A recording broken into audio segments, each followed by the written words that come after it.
안녕하십니까, 민지아빠입니다. 오늘은요 현대 로템에 대해서 좀 알아보겠습니다.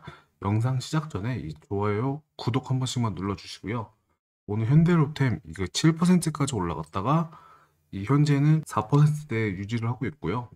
이 윗꼬리가 좀 긴 게 아쉽지만 이 조정 구간에서 나오는 윗꼬리는 차익 실현의 성질이 보이고 있거든요. 이 차익 실현 성격이 강하다고 보면 되고, 뭐 또 올라가고 올라가지 못한 이유긴 하겠지만 이 20만 원 선에서 안 잡겠다는 게 가장 중요합니다. 이 20만 원을 만약에 이탈을 했다 그러면 이제 한 20% 정도 빠질 수도 있거든요. 그러면 18만 원대까지 나올 수도 있습니다. 여기서 이제 조정을 거치고 하냐 그 차이인데, 어차피 방향은 위쪽입니다. 항상 이 25만 원 뚫고 30만 원도 뚫고 가야죠.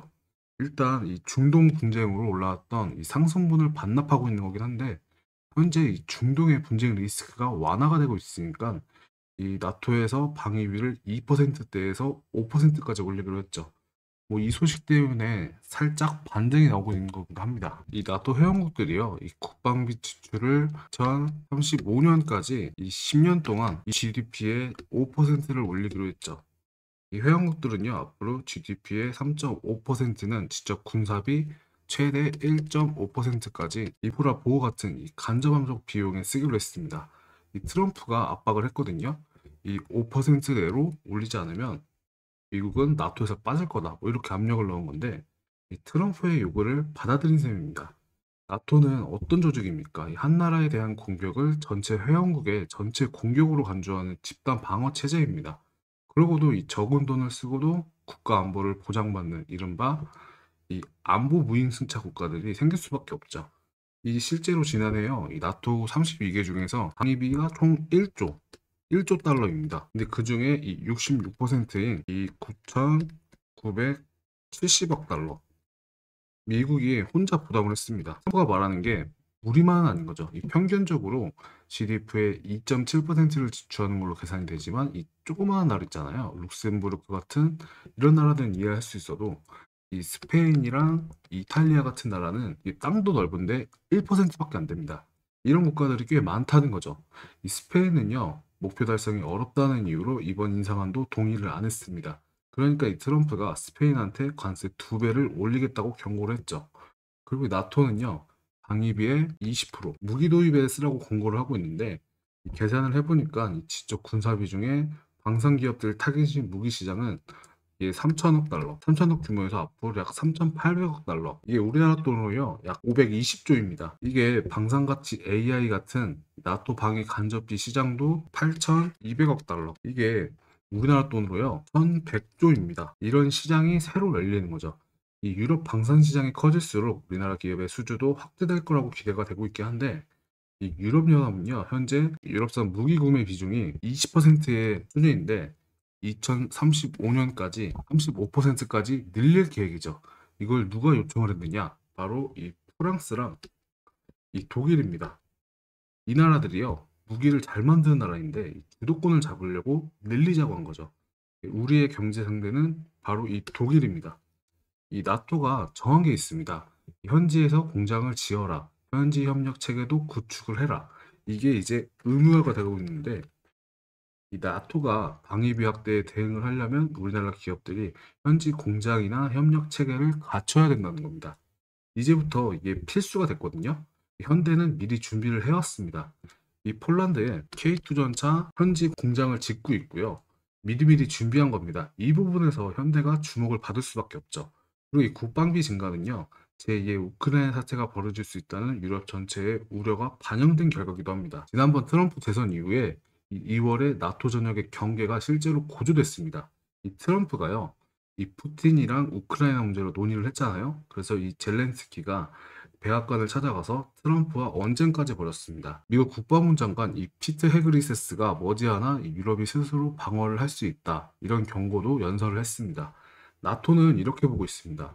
만약에 러시아가 우크라이나랑 휴전을 하면 이제 3년이든 5년이든 그 사이에 다른 동맹 지역, 특히 이 동쪽에 위험할 수 있다는 위협을 한 거죠. 휴전 기간 동안 이 러시아는 이 재무장에 나설 거고요.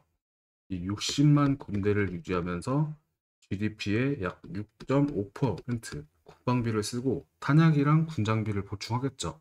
이렇기 때문에 나토는요, 국방비를 지출을 늘릴 수밖에 없는 겁니다. 자, 지금 이 러시아 푸틴이 노리고 있는 나라가 어딜까요? 바로 이 발트 3국입니다. 이 러시아의 다음 목표는요, 국경에 맞닿아 있는 에스토니아, 라트비아, 벨라루스와 국경을 접한 이 리투아니아예요.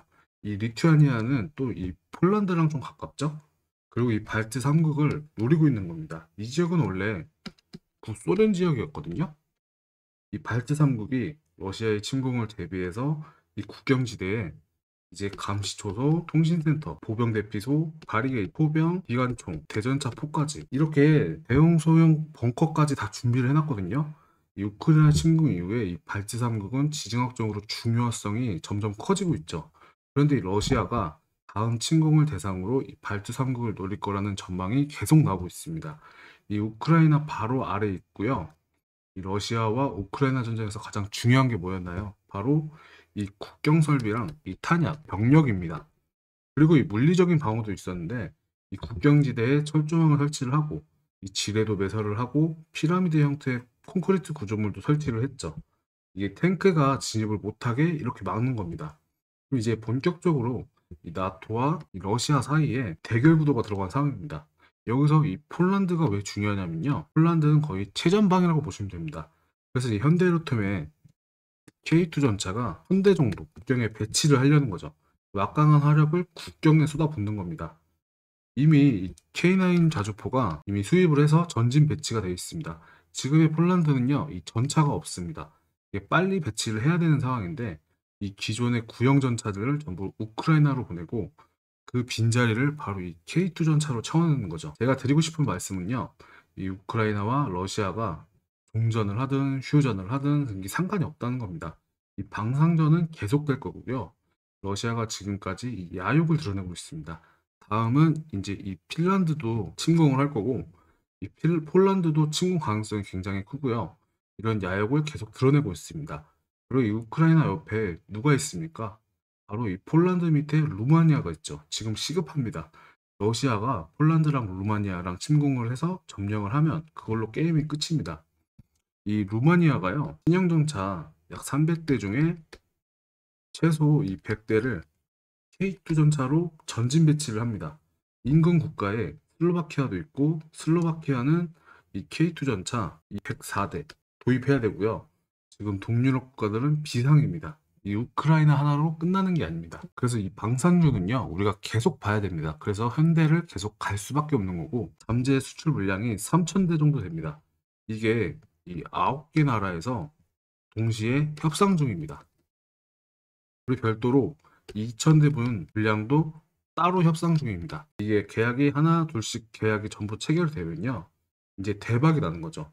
한 나라당 수백 대인데 가만히 있겠습니까? 이 조정이 나올 때 지금 잡아야 됩니다.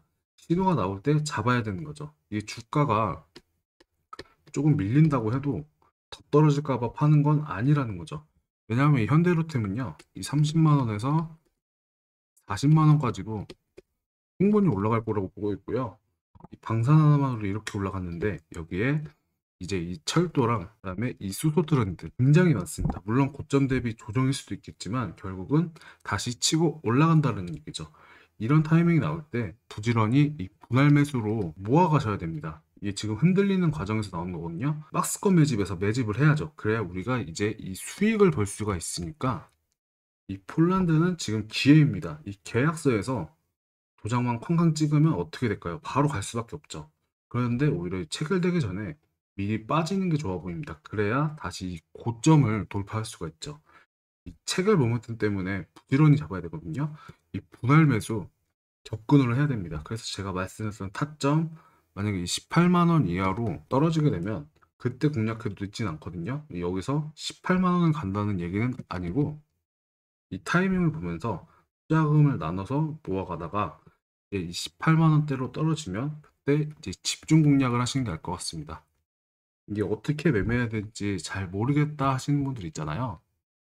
그러신 분들은 이제 문자로 현대라고 보내주시면요, 제가 가진 전략자로 공유해 드릴 테니까 문자 보내주시고요. 만약에 더 정확한 분석과 전략을 원하시면 보유 정보도 함께 보내주시면 좋거든요.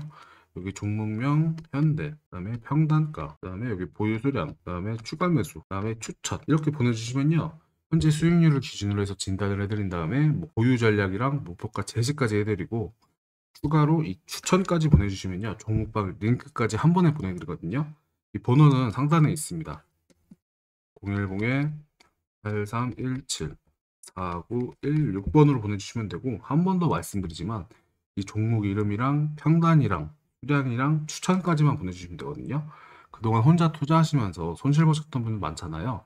이제는 저와 함께 제대로 대응하셔가지고 복구해 보시길 바랍니다. 그리고 현대로템 보유 계신 분들 끝까지 수익 극대화하실 수 있도록 제가 실시간으로 도와드릴 거고요. 저와 함께 차분하게 대응하셔가지고 이 좋은 결과 꼭 가져가시길 바랍니다. 오늘 영상 끝까지 시청해 주셔서 감사드리고 이 좋아요랑 구독 한 번씩만 눌러주시면 정말 감사하겠습니다. 그럼 저는 다음 영상에서 또 찾아뵙겠습니다. 감사합니다.